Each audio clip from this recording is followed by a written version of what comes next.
Hello and welcome to another Magic Duels gameplay. Today we're taking a look at Red-White Allies, which is an aggressive and synergistic deck, and of course it features all the new allies from the Battle for Zendikar set. So let's dive right into it here, starting with our 1-drops. So we can start off our curve a turn earlier. We have Kytheon, Hero of Akros, 2-1 for 1 mana, which is already good. Then he can also become indestructible and transform into Gideon Battleforged, which has some neat abilities. Then we have the vanilla version of Kytheon, which is just Elite Vanguard, 1 white mana for a 2-1. As you've noticed, not an ally yet, but it's still fine to have an aggressive creature in the deck to start off our curve a little early, so maybe the opponent uses removal on our 1-drops instead of our other creatures, which is good for us. Then we have some cheap removal in Fiery Impulse, just 1 red mana, deal 2 damage to target creature, and sometimes it will also deal 3 damage. Don't have a ton of instants and sorceries in this deck, but it's still nice to have a cheap removal spell for 1 mana, so we can play multiple cards in the same turn. Then we get to some of our allies. We have Kor Bladewhirl, 1 and a white for a 2-2, and this is the first time we see the rally ability, so whenever the Bladewhirl or another ally enters a battlefield, we get a certain bonus, and in this case it's first strike for all our creatures. So a pretty neat ability in an aggressive deck, because that makes blocking a lot more difficult for the opponent, and of course first strike combined with damage based spells like Fiery Impulse means we can save our creatures from combat while still killing larger creatures, which is nice. Then we have Kor Castigator, just a 3-1 for 2 mana, and a not super relevant ability, but it could come up that it can't be blocked by Eldrazi Science, so only the tokens, not the Eldrazi themselves. Then we also have a Reckless Cohort, just to have an additional 2-drop ally. Not the greatest creature in the world, because it's a 2-2 with a downside, because he has to attack each combat if able, unless you control another ally. But in this deck we should be able to have another ally in play, so he doesn't suicide into the opponent's creatures. So still nice to have an additional 2-drop here. Then we also have 1 copy of Reprisal to deal with larger creatures. Usually we can deal with larger creatures just by gaining the Menace ability and attacking through them, but if there's some creatures that we really have to deal with, it's good to have access to 1 Reprisal at least. We have some more damage-based removal in Twin Bolt, can also go upstairs, so 2 damage divided, so can also take down multiple creatures with 1 toughness. So pretty versatile and good removal spell. Then we get to our 3-drops, where we have some more allies. We have a Lantern Scout, 3-2, a rally giving lifelink, so nice to race against other aggressive decks. And we also have a Firemantle Mage, which is one of the better allies in the deck for sure, giving all allies and all creatures you control menace until end of turn with the rally ability, so makes it very difficult for the opponents to block. And then we have Iroas' Champion, which is also not an ally, but is still pretty good. 2-2 double strike for 3 mana, so hits pretty hard. We could be playing the 3-drop ally that gives Vigilance in the slot, but I think Iroas' Champion is just better enough that it's worth running the Iroas' Champion over the Vigilance ally. That's only a 2-3, so not as aggressive as the Champion. Then we have Chasm Guide, 4 mana, 3-2, granting haste with rally. So nice to have access to, so all your future allies will also have haste. And then another card for being red-white is Munda, Ambush Leader, 3-4 haste, and the rally ability is pretty interesting. Basically lets you look at the top cards, and then if you find any allies you like, you can put them on top and the rest on the bottom. So you basically keep drawing allies for the remainder of the game, and then those will trigger the rally ability again, so you keep drawing more and more creatures, which is usually where you want to be. Then we have Retreat to Emeria, which is a nice late game card in this deck. It's an enchantment for 4 mana with a landfall, so whenever we play a land we can choose between putting a 1-1 ally creature into play or giving all creatures we control +1/+1 until end of turn. So especially nice that it's an ally token, so it can trigger all our rally abilities once again. And once we go wide and have enough creatures in play, we can start going tall with the +1/+1 ability to deal more damage. And then of course the best card in the deck by far is Gideon, ally of Zendikar, 4 mana planeswalker that makes allies knight tokens that are 2/2s for the 0 ability. The +1 makes him a 5/5 creature that can attack, and then his -4 is an anthem effect that gives all creatures +1/+1 for the remainder of the game, which is pretty powerful.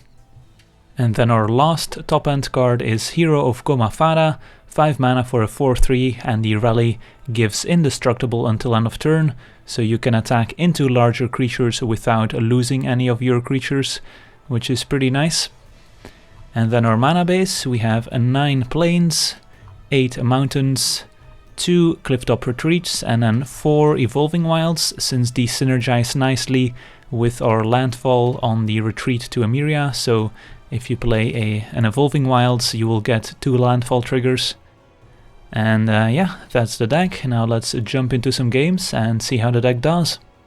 Okay, let's take a look at our opener, which has lots of removal, but no early creatures. That being said, we have a Munda and a Retreat, which are pretty good late game cards, so I think I'll keep.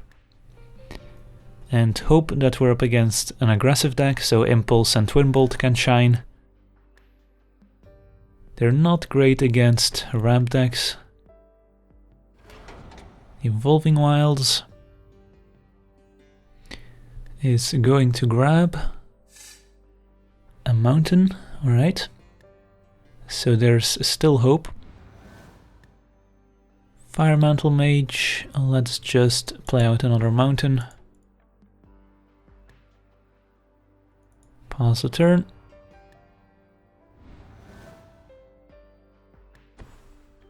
Forest into Elvish Visionary. Alright, I think we Twin Bolt end of turn here.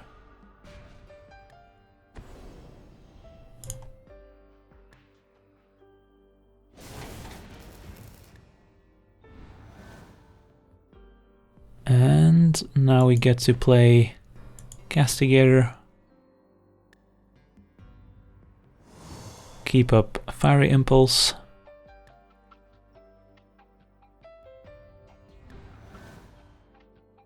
I guess there's also an argument for doing it in reverse, but looks like this worked out just fine. So playing the Mage instead of the Castigator there has the advantage of, if we draw land, we can curve into Munda, and if our opponent has a blocker, then we gain the Menace. Alright, here I think we just play out Munda and see what we find. Found a hero, which I guess we don't mind drawing. We still need a 5th land, of course, but we still have a play for next turn.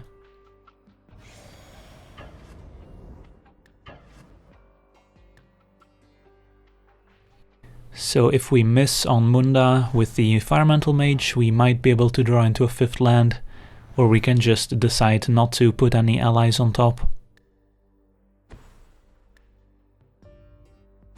And it's gonna be an Acid Moss, which is gonna make it pretty difficult to get up to 5 mana, so maybe a reason not to put the hero on top. So we might have a dead card in hand for the remainder of the game.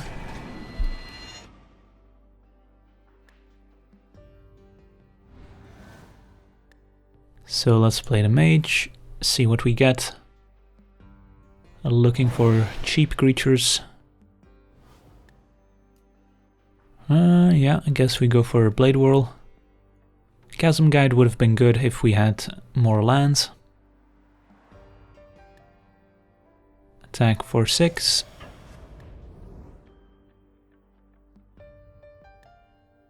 And next turn, if our opponent can only make 1 blocker, we should be able to win.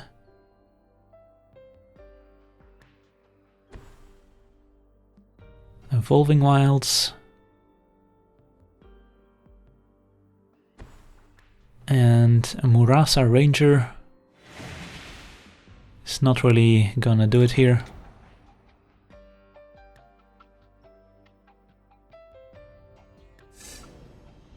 Finds another mountain.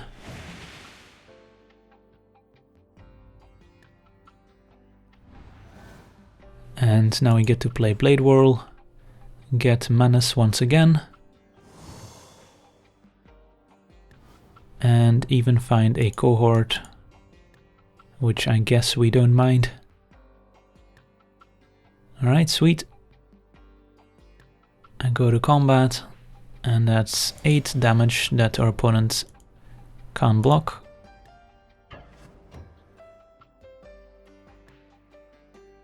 Alright, on to the next one.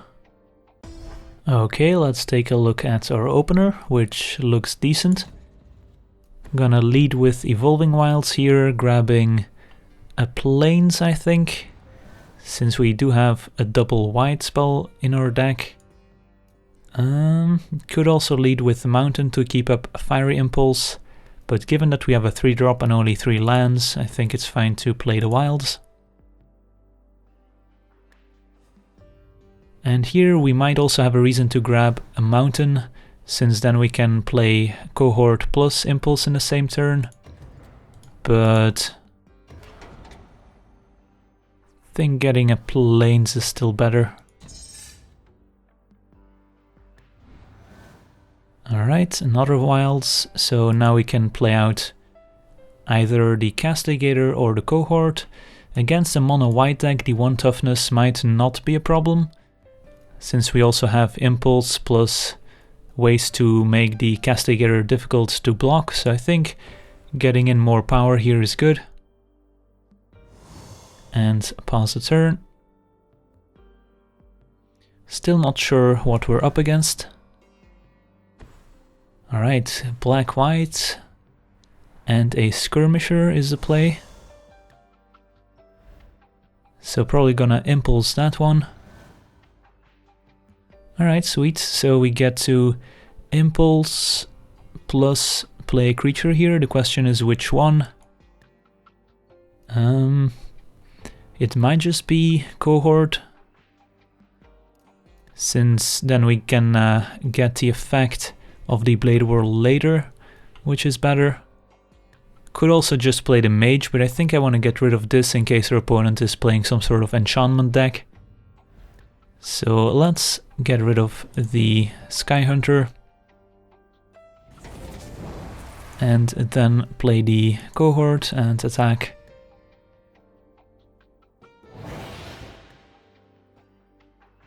And the reason we impulsed the Sky Hunter right now, of course, is so we can attack, otherwise we couldn't attack with our Castigator.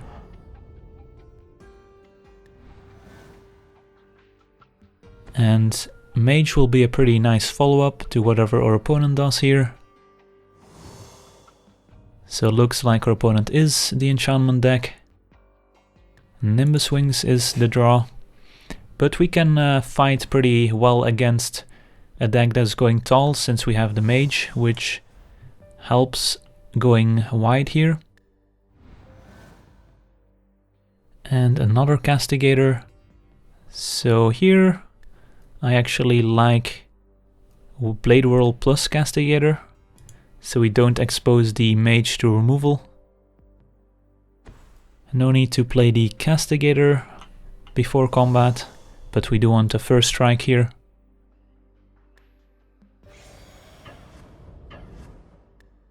And our opponent does not block. And now we get to play a Castigator.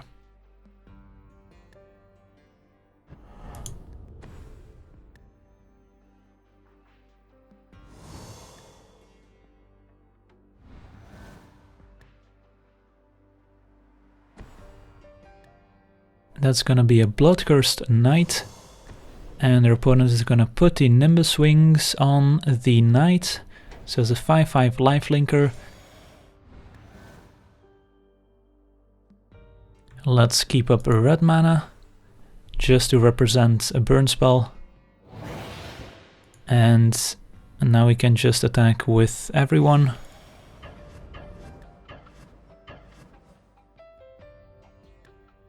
And their opponent can block with the knight plus another creature, but then we get to eat that other creature and still get in for at least 7.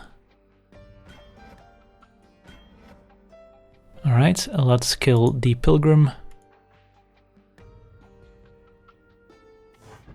And play a Wilds, pass a turn.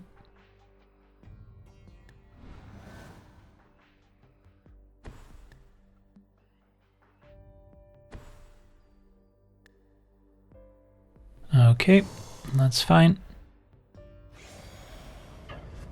Opponent attacks for 5 to gain 5.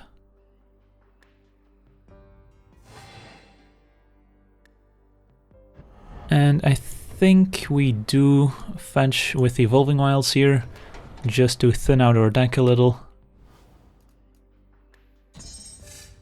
And we still have a land in case we draw a retreat. Instead we draw a Reprisal, which is actually not that bad here.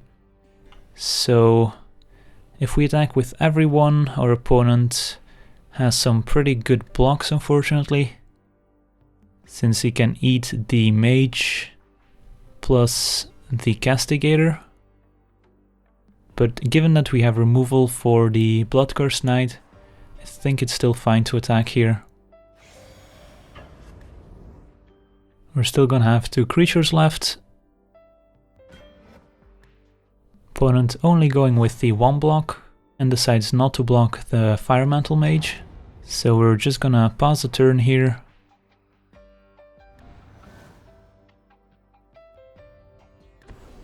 Divine Favor. And in response, we can kill the knight so our opponent doesn't get to gain the 3 life, since the Divine Favor will never enter the battlefield. And looks like our opponents had enough. Alright, so Reprisal, pretty important there. And now Twin Bolt will clear a path. Could have kept that in hand, but I can't imagine too many creatures our opponent can draw that can help him.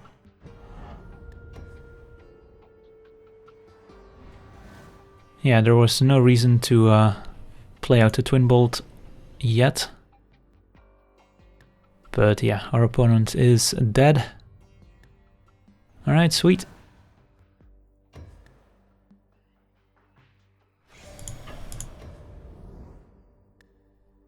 On to the next one. Okay, let's take a look at our opener, which is a little slow out of the gate here. Since we don't have a turn 1 or 2 play, but we also have 2 wilds. So actually, I think we can keep, just because at least we know we have all our mana and we have some powerful creatures in hand, plus a removal spell. So let's see what our opponent gets here.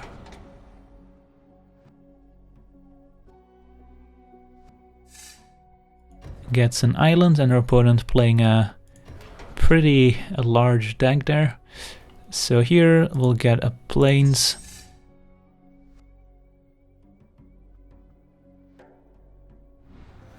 And we draw another plains. So now I think it's okay to play the retreat and pass a turn so we can have Twin Bolt in case our opponent plays a creature. Since we have a land for next turn. Alright. We could get more value out of this Twin Bolt, but given that we're gonna curve out here, I think it's okay just to kill the Visionary, since that's one less creature that can block when we have menace. And here we'll just play out our champion, since that one deals the most damage and doesn't have an enter the battlefield ability that we can use right away. So next turn we can either give it menace or lifelink. Alright, this looks like some sort of green-blue ramp deck. So we want to try and deal as much damage as quickly as possible. Alright, there's also some black in there, so could have sweepers. So we can only play one creature here, and might as well play the Firemantle Mage here so we get in for 4.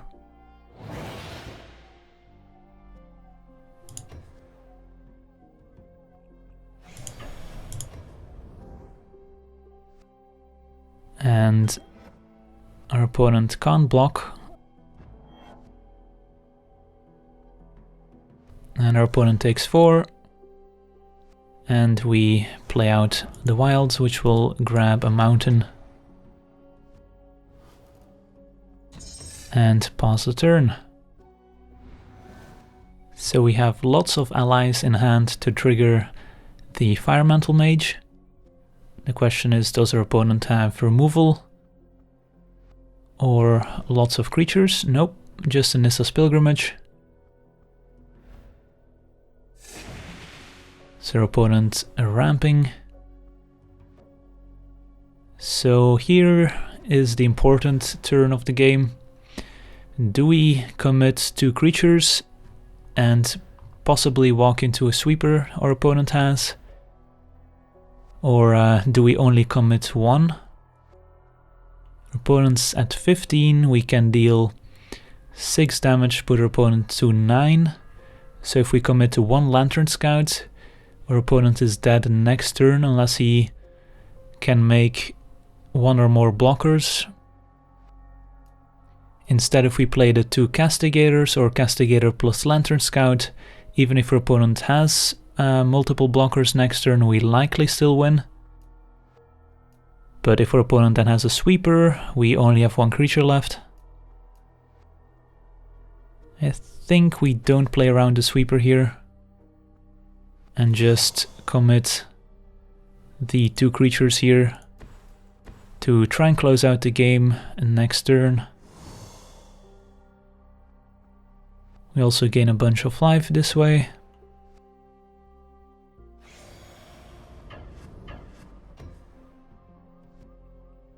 So opponent's at 9. And unless he goes swamp into Languish or has a Rising Miasma, I think we got there. Of course, our opponent with more than 90 cards is not very likely to have specific cards. Visionary, so can still go land into Miasma here, or swamp into Languish. I guess there are some other cards our opponent could also have, but looks like he did not have an answer. Flashback Marauder is gonna get rid of our Castigator. And here we play the Castigator. Our opponent can only block 1 creature and takes at the very least 5, going down to 4. So our opponent's not dead yet, but yeah, still gonna play out the Castigator here.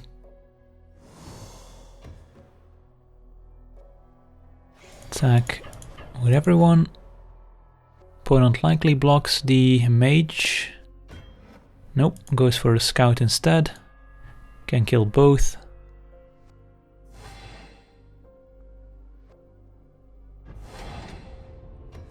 Pause a turn, keeping our land in hand for a retreat. No play from the opponent. Discards Ulamog. So our opponent was a ramp deck, but did not have enough ramp, apparently. Alright, sweet. On to the next one. Okay, let's take a look at our opener. We have 2 1-drops and only a Plains. A second land lets us cast Castigator. And we need 2 lands to get up to the Firemantle Mage here. So this is a pretty risky keep. But given that we're on the draw, I think I'll give it a shot. Given that we have 2 spells we can already cast. Alright, this is not exactly what we wanted to see, since this can just block our 2/1s. But if we draw into a red source, we can use one of our removal spells. Probably should have played the Vanguard instead of Kytheon in case our opponent goes mountain removal spell. But double offshoot is gonna be pretty difficult. Opponent up to 22.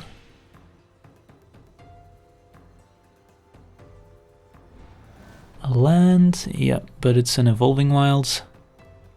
Still going to attack here. You never know.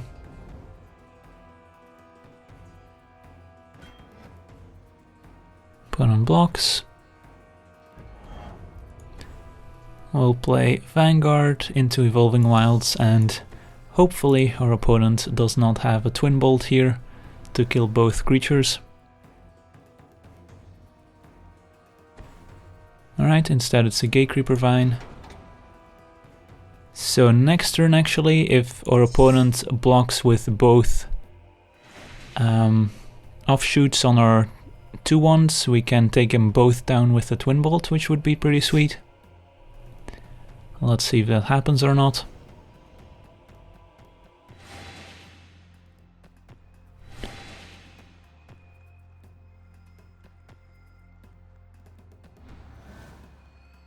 That's a reason why attacking every turn doesn't give away the fact that we might have a trick. And does our opponent go for it? Yep. Nice. Alright, so we get to take down both offshoots. So next turn our opponent could destroy one of our lands, but even in that scenario we can still play one of our 1-drops. Instead plays a Retreat to Kazandu into a land and is going to gain 2 life rather than put a +1/+1 counter here, which is surprising, since a +1/+1 counter here would actually block and be able to eat one of our 2/1s. So I don't really agree with that. But yeah, here we're just going to attack. Elite Vanguard, I believe. Keeping up Fiery Impulse, in case our opponent does put the counter here, we can kill it in response.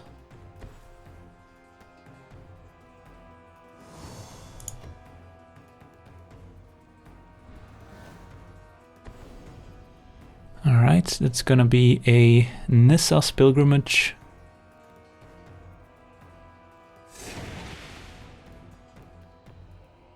And it looks like our opponent is going to gain 2 life.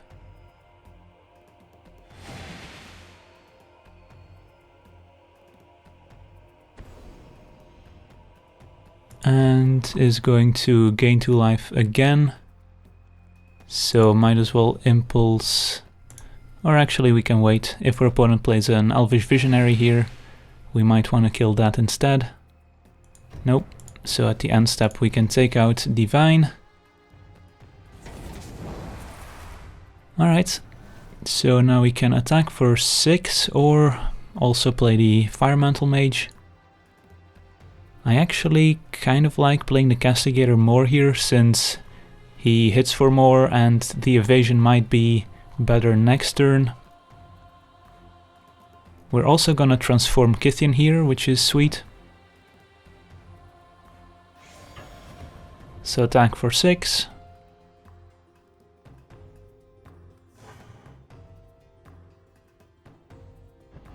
And I will play out Castigator and then use Gideon to make the Castigator indestructible.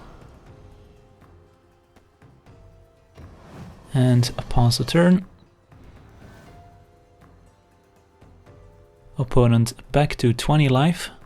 Plays a Nissa, which is a pretty good one, so if we had capped our impulse we could have killed Nissa in response here.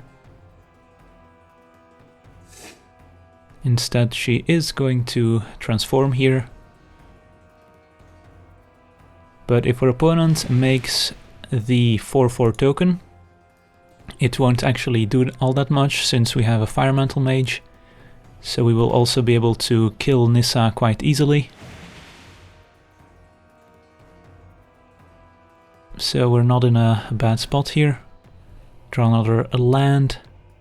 So here we want to animate Gideon. And then play our Firemantle Mage.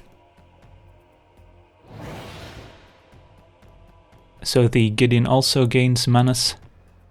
And then we'll send one over there and everyone else at our opponent. And hope our opponent does not have removal for this Elite Vanguard. But it seems unlikely. Alright, sweet. Nissa down. And yeah, we might as well play out our land. So if we draw land, next turn we can either play Munda or go retreat into land. Both will make an ally to trigger the mage again. Alright, opponent attacks with the token. We could chump here. Kind of depends on what our opponent follows up with. But I kinda don't mind. This is only bad not chumping if our opponent follows up with a sweeper. In which case keeping the Gideon will be very good. So yeah, maybe we do chump here. This is bad if our opponent follows up with a bunch of creatures. Like this Omnath, for example. And also has a land and Evolving Wilds even. So it's gonna get 2 landfall triggers with Omnath. Alright, this is mildly problematic. We draw our own Evolving Wilds.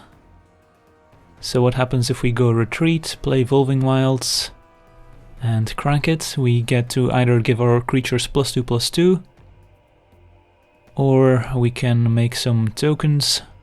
Also, Omnath's ability is pretty relevant here. Maybe we just play Munda and then try and find some allies that can maybe help us. Another Munda, not exactly what we need. And I don't really need a cohort either, but they are allies. But we also have this retreat still in hand, which we could just trigger with the wilds next turn. Alright, so what's the next step here? We can... I don't think attacking into these 5/5s is gonna work out.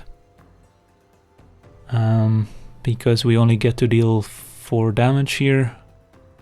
So I think we just make one of our creatures indestructible. And I think it will just be Munda here. And then next turn we can try and figure something out with this retreat.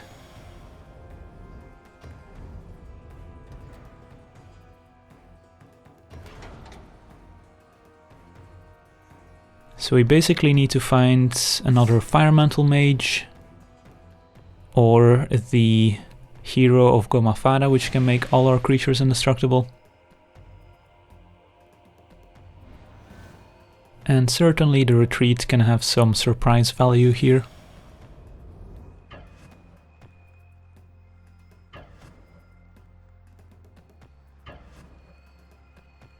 Alright, opponent sending in multiple tokens at Gideon. This is also an elemental, which we should keep in mind with Omnath. So yeah, I'm not gonna chum block with all our creatures here, so I'm just going to let this happen, unfortunately.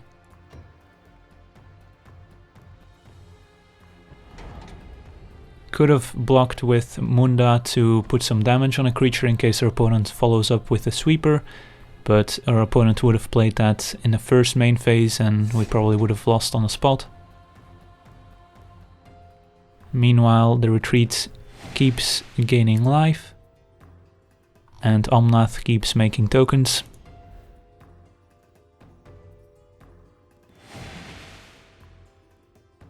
So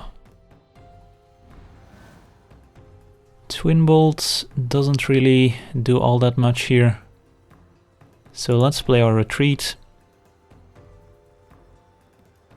And put an ally in play to trigger rally again, which finds a Lantern Scout. So we could put this on top, although it's not really gonna help us. So I think we don't put it on top. And then we still have this Evolving Wilds that we can use at instant speed to hopefully find the hero of Goma Fada.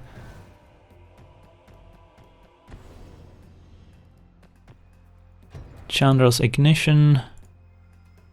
Yeah, we are just dead here. We can pump our creatures, we can make a token, but that's not gonna matter. So gets to deal lots of damage.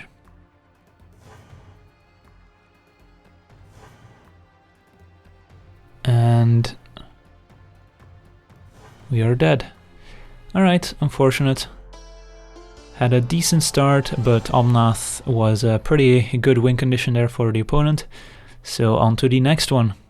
Alrighty, let's take a look at our opener, which we are on the draw, but I don't think we can keep a one-lander here. There's another one, and this one seems alright. We have 2 2-drops and 3 drops we can cast with any land we draw. And there's our 3rd land. Let's play the plains, pass a turn. Opponent with Evolving Wilds, grabbing a forest, so could be some sort of multicolor converge deck, but it's too soon to tell. Alright, interesting, so maybe it's a landfall deck with a Stonewalker on 2.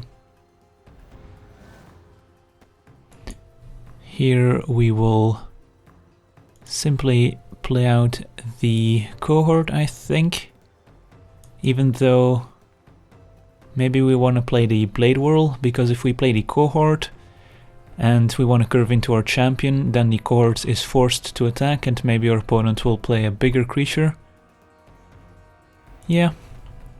Also because these have double strike, the first strike when the Bladewhirl comes into play is not gonna matter all that much. So what happens if our opponent attacks? Do we trade? I think we do. But our opponent only attacks with the elemental, which we will just take. Since next turn we'll have a champion which can easily block the elemental. So first I'm gonna offer the trade here. But since our opponent didn't attack with the Stonewalker, it seems unlikely. And now we play the champion and pass a turn. Could easily die here, the champion, but we still have another one and an ambush leader, which we can already play next turn. So unless our opponent does not activate the ability here, just plays a Scythe Leopard, a 1/1 gets +1/+1 with landfall. And alright, no attacks. So it's unlikely that our opponent has removal for the champion. That being said, yeah, we probably just play out the Castigator here, triggering rally so we can attack with first strike. And then we play out the cohort in a second main, because I want to put some more creatures in play before playing Munda, so maybe our opponent uses removal on those creatures instead of Munda, because if we play Munda with a couple of creatures in play, it should be difficult to lose from there. So now we have another creature. Opponent needs some sort of sweeper, but that seems unlikely in a deck playing Scythe Leopards and Stonewalkers. And then once we drop Munda, we can keep drawing into more allies. And First Strike is very good against a deck trying to attack on the ground. Alright, Acid Moss. So unless we draw land, we won't be able to play the Munda. 3/3 Scythe Leopard. And is gonna turn them both sideways. So we could trade here, but I think we're clearly winning this race, so might as well take the damage, and next turn we're attacking for 5, plus 4 is 9, 11. So yeah, if we draw land, we just win. Instead we draw a Reprisal. Still going to attack with everyone here, since even a big hasty creature from the opponent is not necessarily gonna kill us. If it's a Gaia's Revenge, we still have a blocker. So yeah, I feel pretty safe with the one champion on defense.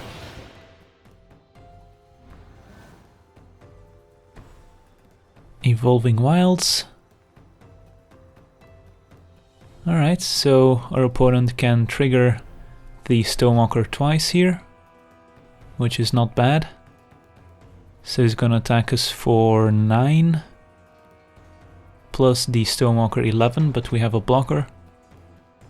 So I don't think we can die here. But Evolving Wilds certainly very powerful in the landfall deck. And our opponent did not use a Stonewalker, interesting, so he could have a pump spell here, which is scary. So don't want to block the Trampler, because then a pump spell tramples over as well. So it might just be the safest to block here. So we only take 5, and even double Titans, well, double Titan Strength does kill us. And alright, our opponent does not have double Titan Strength. Alright, so our opponent did have a Firecraft instead and took himself out. Alright, on to the next one. Alright, let's take a look at our opener, which is interesting, certainly very good if we draw into a red source. But even then we have 2 creatures we can play. So yeah, I think we'll keep it. And hope that we find a red source by the 3rd turn. Opponent on Foundry Street Denizen turn 1. So up against an aggressive deck. And there's our mountain. Gonna play the mountain here to represent a burn spell. So if our opponent has maybe an enchantment, he will think twice about enchanting the Denizen. Instead plays a Majoring Bully, which will trigger the Foundry Street Denizen. Attacks for 2.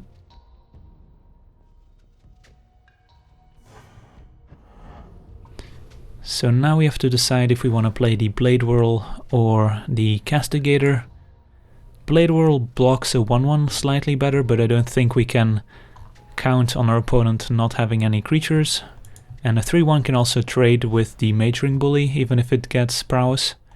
I think we throw out the Castigator planning to block. It's likely our opponent just kills it and we take a big hit. But it's not like we have any better options. So definitely blocking if our opponent attacks. Since our hand is pretty good in the late game with 2 champions and Munda. Dragon Fodder will trigger the Bully. And we'll put 2 goblins in play for the Denizen. But I still kinda like blocking the bully here, since that might be the more problematic creature. If our opponent has a Titan Strength on the Denizen, however, then we don't trade and we take 1,000,000, while a Titan Strength can't save the Denizen here. Yeah, let's try it. Alright, so we trade with the Denizen. Lantern Scout is interesting. I think we want to save that one for later. But I'm just gonna throw out a champion, which is pretty good at blocking these creatures. And no removal spell end of turn, which is good. Again, definitely gonna block the bully if it attacks, because even 1 Titan Strength will put it only up to 4 toughness, so we can still trade. So our opponent needs multiple spells to survive. Another Dragon Fodder.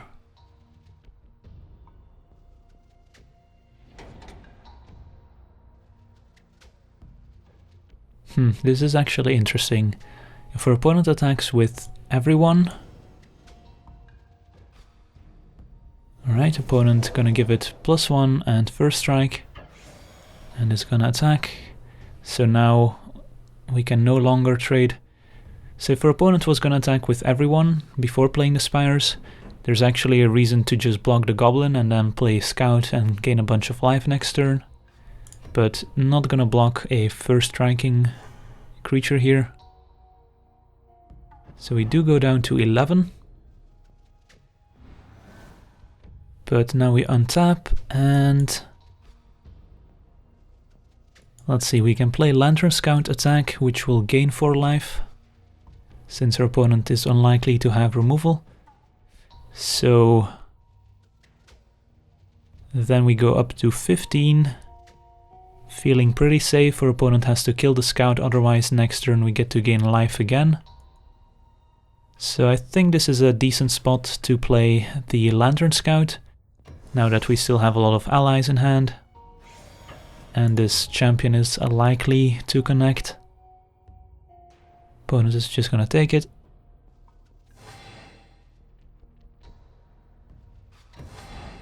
So at 15 I'm feeling pretty safe that we're gonna survive this turn.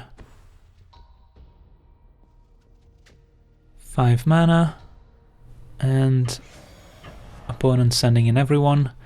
So if we block and our opponent has a Titan Strength, for example, how bad is that?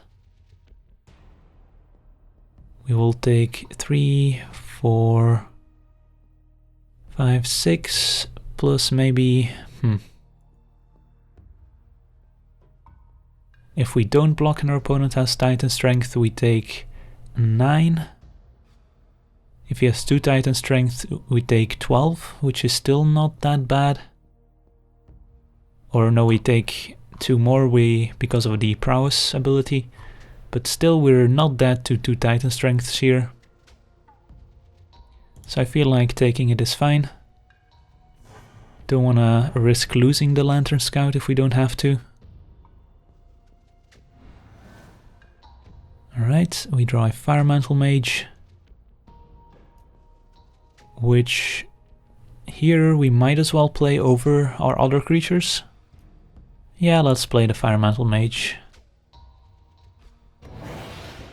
If we draw into a Fiery Impulse, maybe we want to play a 2-drop plus Impulse. Attack, gain 7 life, go up to 16. Meanwhile, our opponent's at 9. And now I will block a Goblin, I think.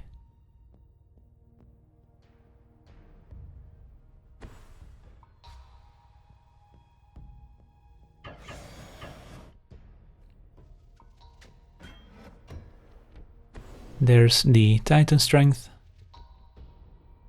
which is fine. We're still gonna trade.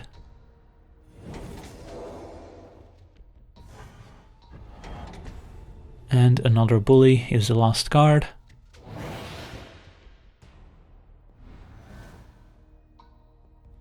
Alright, now we get to play out the Bladewhirl. Give first strike to our Lantern Scout. And attack again. So if our opponent doesn't block, he takes 7. Meanwhile, we still have lots of cards in hand, so Lantern Scout definitely doing a pretty good job in the aggro matchups. Chumps with the goblins, so only takes 3 down to 6. We go up to 17.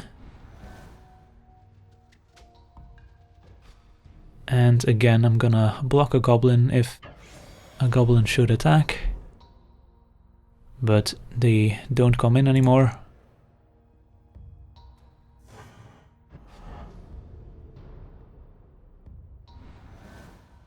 And let's go ahead and play another. Well, we might as well play the Castigator at this point.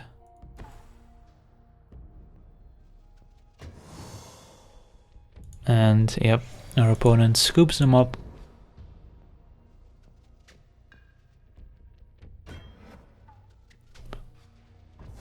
Double chump, down to 4. Back up to our starting life total. And blocking seems fine. Another Titan Strength.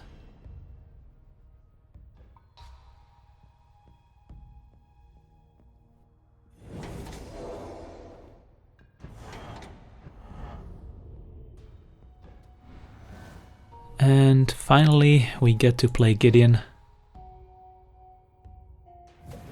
And we'll make an ally token, which will trigger a rally once again and attack for the win. Alright, sweet. I wanna thank you for watching, I hope you've enjoyed this gameplay, and as always, have a nice day.